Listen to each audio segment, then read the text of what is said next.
preservation of the environment in Ogoniland and the Niger Delta, but was executed with 8 others in what was later infamously called the Ogoni 9.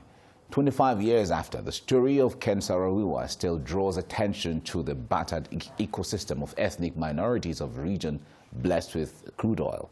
TVC's Ovieteme George examines the activism that led to his death by the last military dictatorship in Nigeria. We are going to demand our rights peacefully, non-violently, and we shall win. Born in Bane, Kana local government area of Rivers State on the 10th of October 1941, Kenule Beson Saro-Wiwa was from Ogoni, a minority ethnic group in Nigeria. A graduate of English, University of Ibadan, Oyo State, Ken Saro-Wiwa was a prolific writer who deployed wit and literary proficiency in many works of art.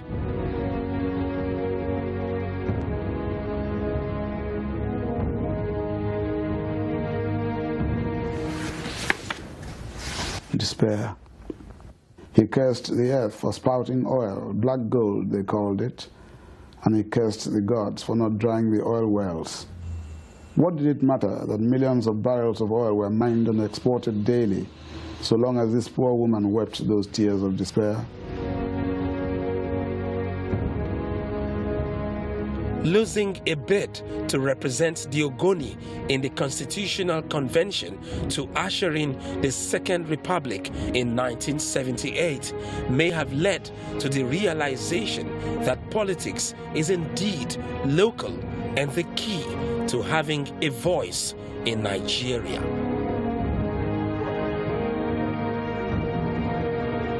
In 1990, the native of Bane founded the Movement for the Survival of the Ogoni People, a mass-based organization for the campaign for social, economic, and environmental justice in the Niger Delta region of Nigeria. And on behalf of the Movement for the Survival of the Ogoni People, first as spokesman and later president of MOSAP, the majority of the people embraced the ideology of the movement, but a few elders of Ogoniland distanced themselves.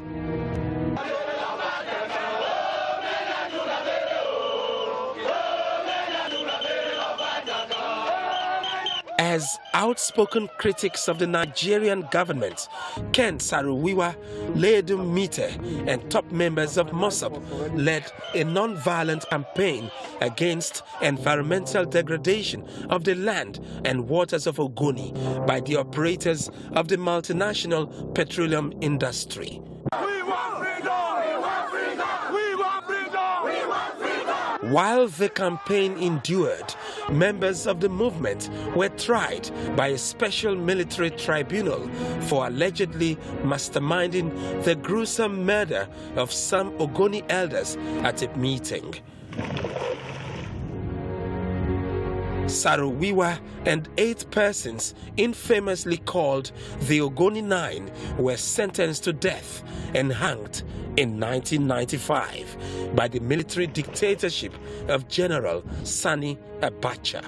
This was a fraudulent trial, a bad verdict, an unjust sentence, and it has now been followed by judicial murder. I don't think that is acceptable. I see no way in which it can be defended. And if the Harare principles mean anything, I do not myself see how Nigeria can stay in the Commonwealth until they return to democratic government. It did not meet those rudiments that you expect for a fair trial, and that is why it was condemned everywhere. We still condemn it, and I think that it was clearly part of the whole grand plot to give us a bloody nose so that the rest of the Niger Delta will be intimidated against the agitating for the issues of justice which we raised.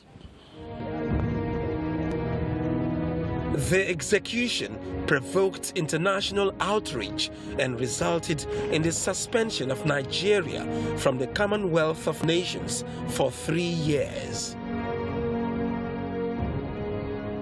The day Ken Saro-Wiwa was executed was the most sad day in my life. And I can remember that day there was no rain, there was no sun. And I was in Port Harcourt. Everywhere was very quiet and sad, and military were in control. From today onwards, Shell is declared persona non grata in Ogoni. No to Shell! No to Shell! Ken Saro-Wiwa's earlier proclamation became reality after his death. The Dutch company was no longer welcome in Ogoni land. 25 years after the execution of the Ogoni Nine, many believe that the Niger Delta has not fared any better.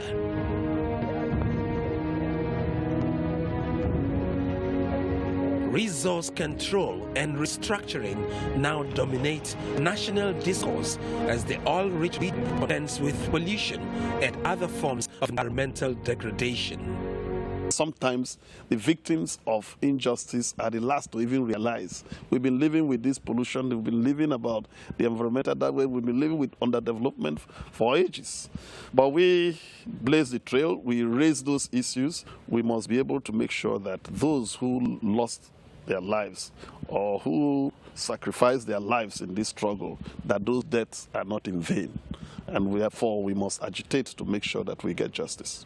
Some permanent Ogoni were killed with him brutally.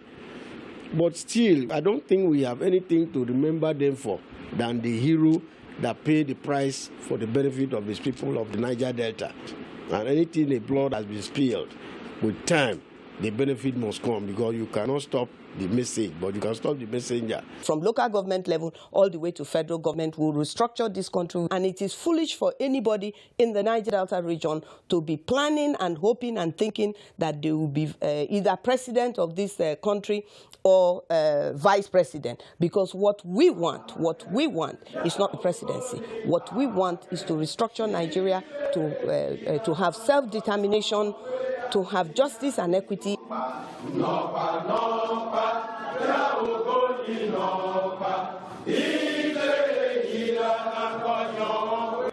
The man will still be remembered as a television producer, a writer, and an environmental activist who only wanted the best for his people, with the hope and expectation that they would have a breath of fresh air.